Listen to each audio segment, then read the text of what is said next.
Now then, we're back in the workshop again. What a surprise. And I noticed that even the school children now are starting to say to politicians, nah, leave it out. We want our environment. So stop focusing on your own belly buttons and your own systems and start doing more to protect our environment. And of course everybody can do a bit of that, and it's about reducing your impact. So not only is finance to be avoided at all costs, because that drives a whole lot of further consumption, but you need to take responsibility for your actions. So we've got here a toaster, and it's been behaving itself fine, and of course we run it off our battery system, so there's effectively no impact upon the grid, and the electricity used there is effectively zero carbon, but it's starting to act up.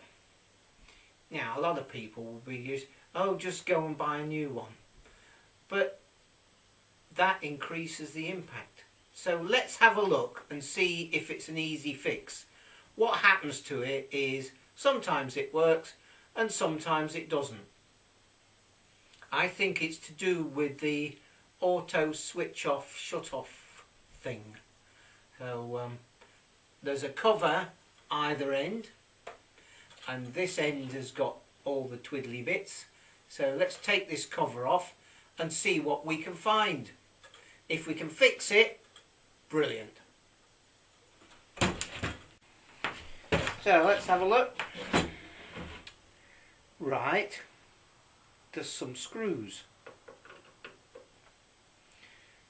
and there's some of them are security screws, which is the scourge.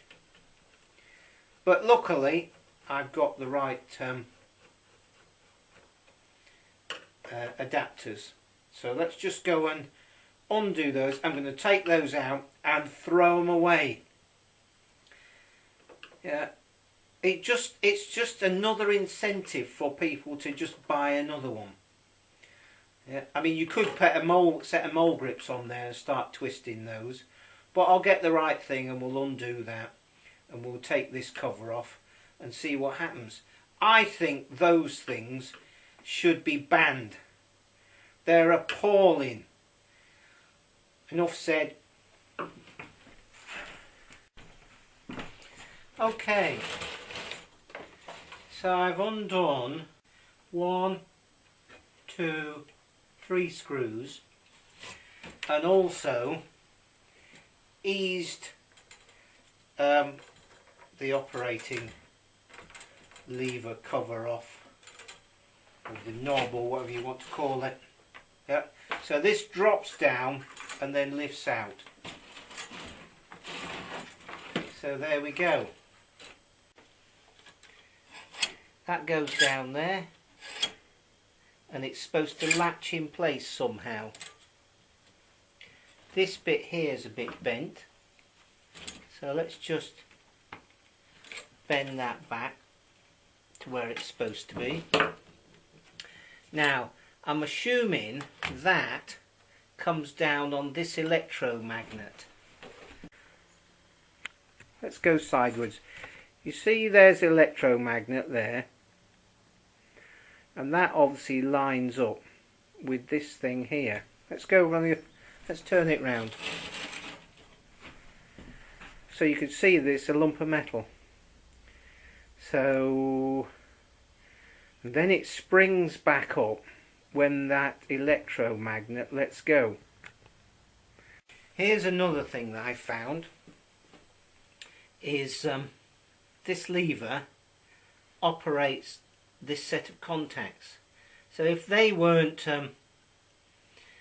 contacting properly, then it would be not working properly either. So I'm going to clean those contacts. It seems like they have to move a long way. Maybe they don't need to move as far as that, but there's a little burn patch on there, so I'm going to get a bit of wet and dry and just clean those contacts up.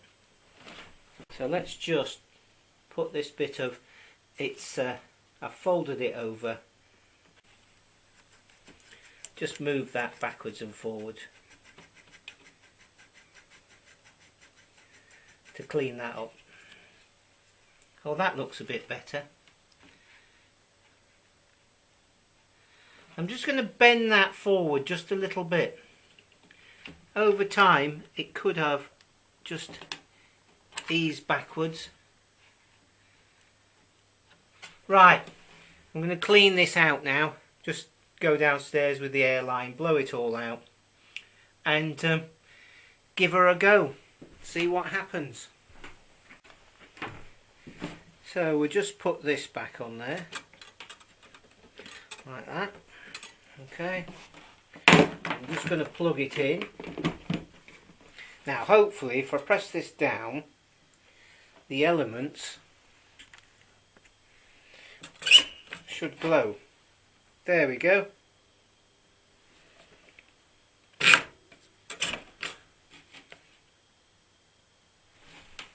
Yeah, and it's staying down.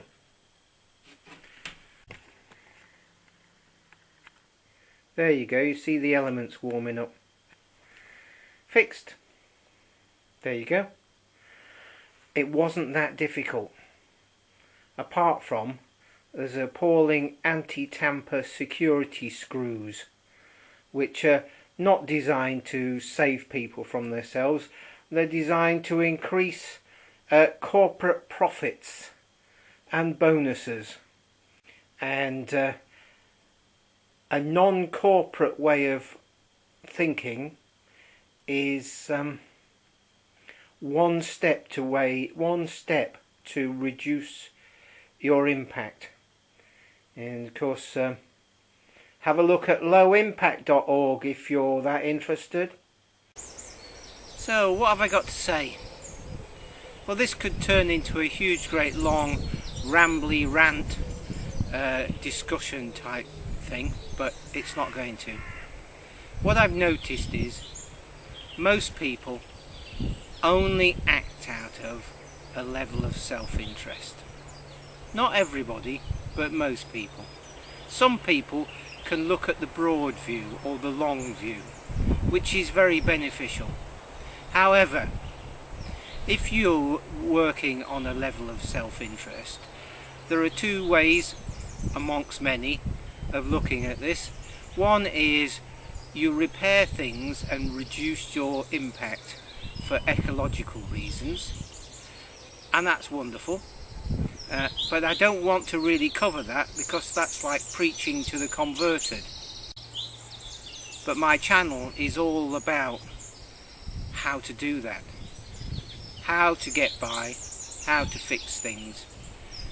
The other side, the other view, is the economic one. So my view there is that if you reduce your spending and reduce your demands on your household or personal finances, yeah, then over time you can achieve freedom. And here I mean freedom is not being in debt. Just a viewpoint here, if you consider that to be your working life, some people are in debt the whole way through. But if you work and don't spend and be economical, and also in that way have an environmental view, you can end up getting rid of debt there. So the rest of that working life you're free to make other choices, and if somebody annoys you enough you can just say we're done, because then you're not under the thumb of the finance industry. And believe me, they're not here to help you. They're there to help themselves with their large bonuses. And of course, give them large bonuses and all they'll do is spend it on more fripperies, which then increases the environmental impact dramatically. So I'm not going to say any more, but hopefully everybody will have found this interesting and maybe encouraging to, if something doesn't work, then have a go at fixing it. You know, look on YouTube, find out the relevant information, fix it, because if it's not working and after a couple of hours investigation and fiddling it's still not working, you've not lost anything. In fact, you've gained something, because you've gained knowledge and possibly some skills. I told you it was going to be a short rant. Catch up with you soon.